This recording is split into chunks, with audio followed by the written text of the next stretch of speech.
nga Uganda yetegekera okukuza olunaku lw'abazira olukuzibwa bulinga ennaku z'omwezi 9 omwezi ogw'omukaaga ng'olw'omwaka guno lugenda kujaguzibwa mu kisaawe ky'e Kaliiro mu Kaliiro Town Council mu disitulikiti y'Eryantonde.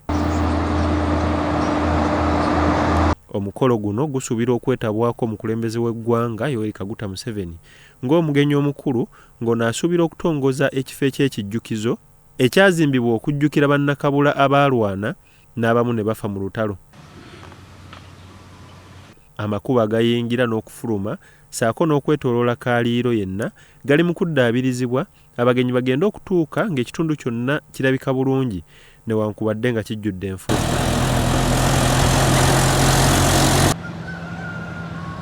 Mu kwogerako n'abamu ku batuuze mu kitundu kino batubuulidde ku biki ebibasoomooza era bye baagala Pulezidenti Museveni aleme kubuusa maaso bw'anaabazze mu kitundu kyabwe.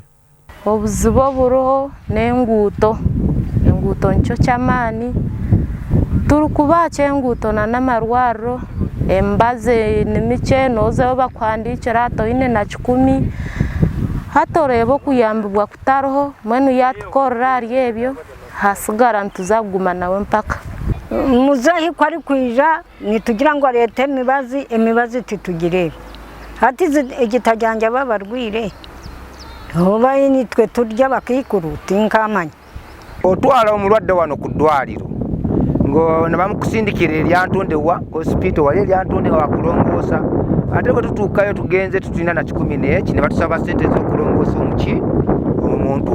Pulezidenti wanaabazze eno kyaba tukolera ddala oluguudo luno balukoze lwakubajja eno okira kyakodde oluguudo luno naye nga kuva obwedda tuli bubi mu nguudo nnyo n'amalwaliro tulina madagala atuyambe oluguudo balukube kolansi. Abakulembeze mu kitundu kino basanyufu bya nsusso olw'okukyaza omukulembeze w'eggwanga era nga beesunga okumwanjulira ebizibu ebiri mu kitundu kyabwe wamu n'okumujjukiza ku ebyo bye yabasuubiza. Nti omukisa we gubeera guzze wosanga omukulu era naawe woyina okukola ki woyina okutuukiza ensonga zo sobole okuziyisaawo n'olwekyo omukulu ngazze tetusobola kubeera ate ng'abantu abatasobola kulaba nsonga ezigenda mu maaso ne tuzoogerako ng'abantu abaagaliza Lyantonde yaffe era ne communities zaffe okulabika nti tubeera bulungi. Okusinziira ku Dr. Jane Byarugaba ng'ono musawo mu Kaliiro Health Center 3 atubuulidde ku bibasoomooza. Okusinziira ku nnamba y'abantu gye tuyina lwansonga nti abakyala oluusi tufuna abakyala abazadde oba bagala okubanga referred okutuuka ku ddwaliro eddene nga bagira kumukumu ate nga ambulance setumala. RDC w'Eryantonde David Nkojo akowodde abantu okujja mu bungi okwaniriza omukulembeze waabwe e Kaliiro mu Lyantonde.